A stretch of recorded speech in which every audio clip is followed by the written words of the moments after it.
طالبانو ورونو علامه شهاب الدین آلوسی رحمه الله دلته و خبر لیکلی حدود کفارات دی که نه دی طالبانو ورونو. ګوره یو سړی دا زنا یې وکړله، یو سړی د حد قذف یې وکړ، یو سړی د غلا یې وکړل، لاس یې پې پرې کړ، حد کړل سو. کوم سړی چې حد کړل سو دا حد د د ګناه دپاره کفاره ده که نه؟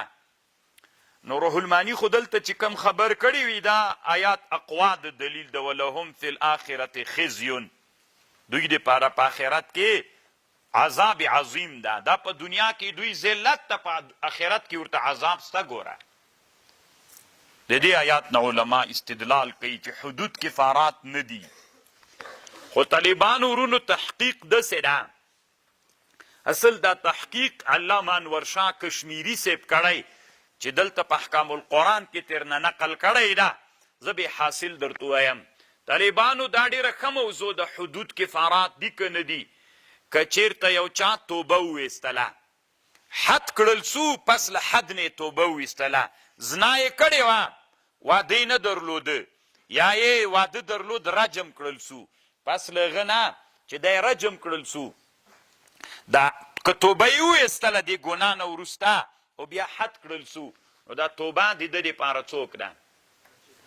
دا کفایت کوي، دا حد د ده دپاره کفاره ده، حد د ده دپاره کفاره ده.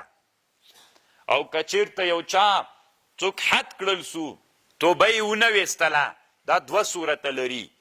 یا یې بیا هغه ګناه ته راتګ وکړ، که بیا یې ګناه ته راتګ وکړ،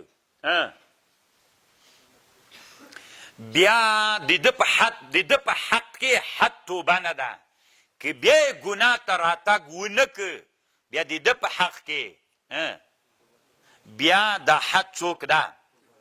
دا کفاره ده. طالبانو ورونو دا د علامه انور شاه کشمیری خبره ده چې دلته احکام القرآن کې هم ترنه نقل کړی. طالبانو نور ذاتي علم الله عز وجل لره ده. خو طالبانو ورونو مونږ او تاسې چې فتح القدیر د ابن الحمام وګورو، ابن الحمام په فتح القدیر کې دوه خبرې لیکلي دي. که توبه یې ویستله حد څوک ده؟ کفاره ده. که توبه یې ونه ویستله بیا حد څوک نه ده، بیا حد طالبانو کفاره نه ده. دا د علامه ابن الحمام رایه ده په فتح القدیر کې. الله دې وکړي چې په خبر باندې انشاءالله پوه سوي یئ. الا الذین تابوا، مگر هغه کسان چې توبه وباسي، من قبل ان تقدروا علیه، مخکې له دې چې قدرت پې باندې حاصل سي. فاعلموا، پوه سئ، ان الله غفور رحیم، الله غفور مهربانه ده. که یو سړی طالبانو داسې ګناه وکړي چې هغه موجب د چا وي؟ موجب د حد وي. که چا داسې ګناه وکړله چې هغه ګناه موجب د حد ده، نو توبه یې ویستله، په دې توبه باندې له ده نه حد نه ساقطه کېږي. طالبانو څوک نه ساقطه کېږي؟ حد نه ساقطه کېږي. خو یو ټکي ته هم فکر وي طالبانو ورونو، همدا خبر ده چې علامه شهاب الدین آلوسی رحمه الله لیکلې ده.